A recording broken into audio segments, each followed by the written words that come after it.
يقطع وياكل. انا عندي تليفوني شكرا.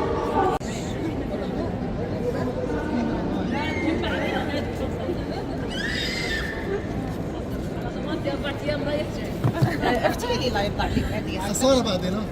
لهون لهون لعندي. لعندي. الحلو الجزائري صدقا هي اول مره انا اشوف الحلو الجزائري، لكن اللي لفت نظري انه حرام هيك تحف تتقطع وتتاكل. اعطتني قطعه انه هيدا ذوقها قربي شوي، حتى العجينه فوق حاطين لها قصب، يعني تحفه تحفه. هي تحفه. سألت يقطع وياكل. انا عندي تليفوني شكرا. طيب شو رايك في الدوقي؟ هي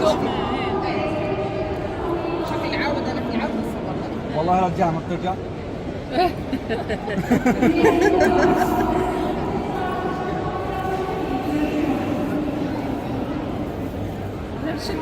ما شاء او الله. احتراما لها لازم على الوقت. صح. عجينه لوز، ايه حشوه جوز، شو كمان؟ شو معاش سر يعني. حرمه، تمر، ما عندنا سوريا لا مثل لا المعمول. الحشوه تجي مكسرات مكسرات. جوز بسكويت لوز، مكسرات ايه وجوز. اضرب اضرب. لما اشوف هذه الحلويات كلهم اللي عم تشوفهم كل واحد من ذوق مختلف تماما عن بعض. يعني بدك كلهم اثنين؟ تقعد هون 5 كيلو زياده. انا 4 ايام هون. انا 4 ايام مرض هون بالمعرض.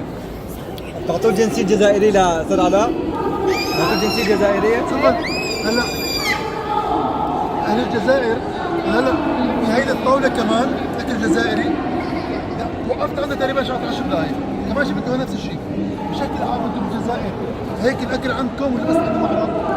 لا هيك بالافراح بالاعياد بالمناسبات هيك ايوه. مثلا انا بعرف انه راح يجيني ضيف في ضياف جايين بحضر لهم الحلويات هيك.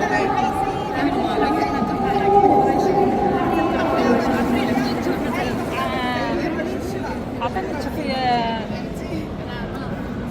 صابرين